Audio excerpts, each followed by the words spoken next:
fire department, and they called me and I went and picked it up and just happened that it was our class, so it worked out. That was So really check good. them out.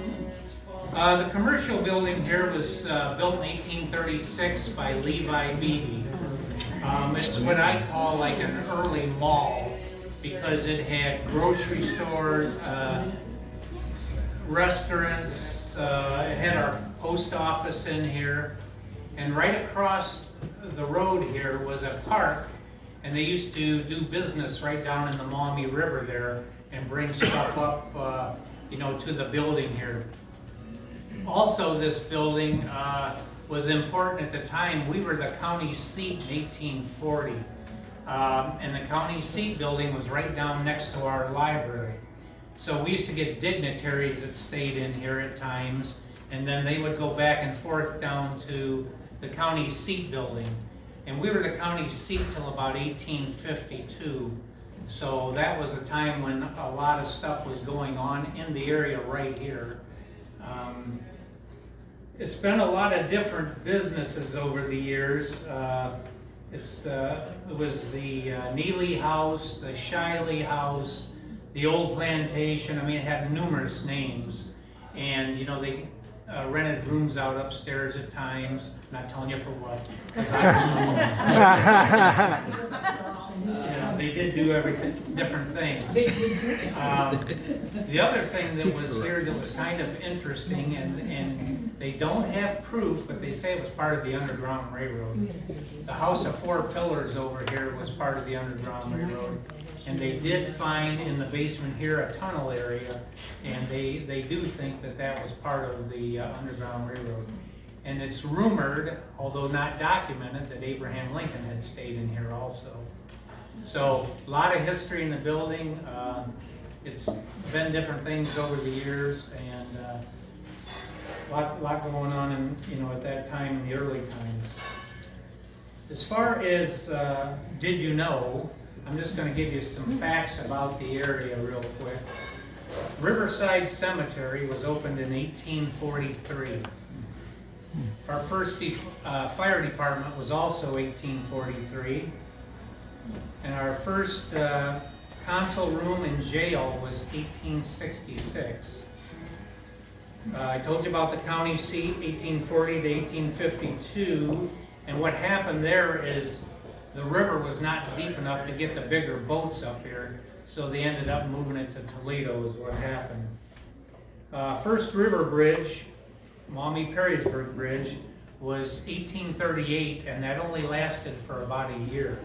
Then the ice, and they said most of the big pieces of ice and the nasty stuff came from Perrysburg. Took that bridge out. So we don't eat. Yeah. In 1840 it was rebuilt, and in 1849 it was updated again, and they made it a covered bridge.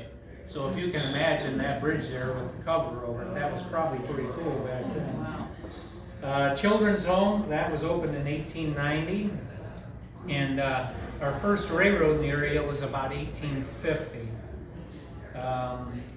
First mail to the area was out of Cleveland, that was 1803. And the last Native Americans to live in the area was about 1838, and then they moved them out. We did have a narrow gauge railroad in Maumee. It came from Toledo to Maumee and then back to Toledo. It ran down John Street in Maumee. And if you remember the dentist office behind the old post office uptown, that dentist office was the depot for our narrow gauge. And there was a turnaround at Kingsbury Street, and that's where the train would turn around and go back.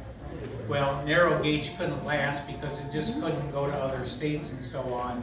So, they put the standard gauge over in Sophia Street later on. So that was there. Paving of the streets in Maumee. The first one was Conant Street, from Wayne Street down to the canal, which was the Anthony Wayne Trail. That was about 1908. Wayne Street in 1910, Dudley in 1912, and Broadway was 1916. We got our first electric lights in about 1906, and we had the interurban system in 1903. And I know if you remember the Edison Club, that originally was the power plant for our interurban system. And then, and then Toledo Edison took it over. First newspaper was the Maumee City Express, and that was 1837. So I'm not going to take any more of your time. I appreciate you inviting me here today. And I was saying someday when you have one of your dinners, if you guys come back to the Walcott complex, you can come in the Maumee Museum, and I've got a lot of stuff on display and so on there. So you can spend a lot more time. I just had the class of 63 come about a month ago. They stayed 3 hours. They're around us. Jack, could you talk about Christmas stuff? Because their Christmas thing is really nice. Well, we do have the Christmas, tours down there in just the Walcott house.